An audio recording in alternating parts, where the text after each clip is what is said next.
حبايبي السلام عليكم ورحمة الله وبركاته. عاملين ايه؟ يا رب دايما تكونوا بخير.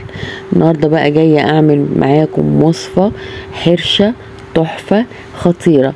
انا كنت جايبة الفول المدشوش ده عشان بصراحة كده وللأمانة كنت هعمل بيها طعمية، بس بصراحة بالي راح لحاجة تانية خالص خالص. الفول المقلي دي كانت حاجة امي الله يديها الصحة كانت بتعملها لنا واحنا صغيرين.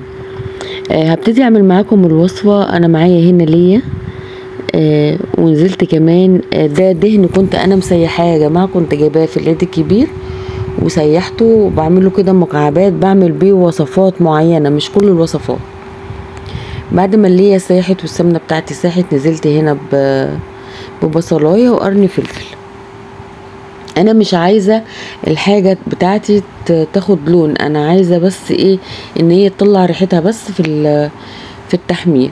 ونزلت كمان بفصين توم، وفي البداية كنت حاطة معلقة سكر مع السمنة الكرمل، ده اساسي عشان طبعا احنا نعمل الوصفة بيبقى فيها طماطم فلازم نعمل كده.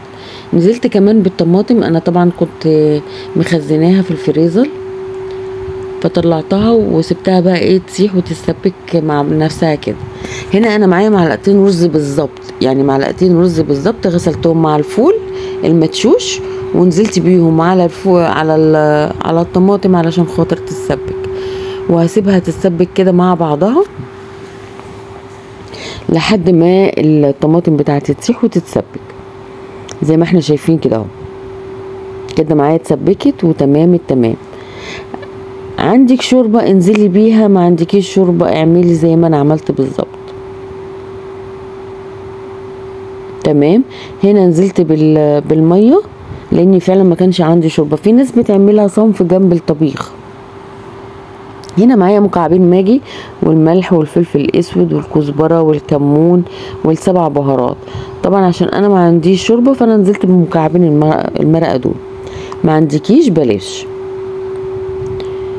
هسيبه بقى يستوي كده مع بعض وخلاص. الوصفه كده بتاعتنا خلصت يعني خلاص، يعني ما فيش اي حاجه تاني. ده يتاكل بالمعلقه يتاكل بالعيش، وصفه ما فيش اسهل من كده.